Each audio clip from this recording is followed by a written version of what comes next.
So the question you have to ask yourself is, who am I? Where am I going? What do I want to accomplish? And there are three major areas of goals that you have to think about. The first is your personal and your family goals. These are the reasons why you're alive. What do you want to accomplish for yourself and for your family? Write them down. Define them clearly. The second set of goals that you have to ask is your business, your career, your financial, your material goals. What is it that you want to accomplish in the external world? Where do you want to make your contribution?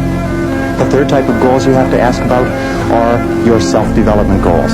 And in my estimation, your ability and your willingness and your tenaciousness in developing yourself is the key to accomplishing everything else. So here's three questions that you can ask. The first question is, what would you do? What would you set as a goal for yourself? What would you want to be or have if you just won $1 million in the lottery?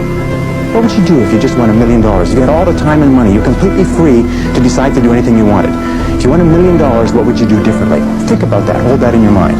The second question is, what would you do if you just learned today that you only had 6 months to live? What if you only had 6 months to live? What would you stop doing? What would you do more of? Who would you spend time with? Now, the answer to that question is very interesting because what it tells you is what you really value. What is really important to you? And what we have found is that self-esteem, satisfaction, happiness in life comes from getting your goals and your activities congruent with your values, with your priorities, with what you consider to be really important. Now, here's the third question. The third question is, what one great thing would you dare to dream if you knew you could not fail?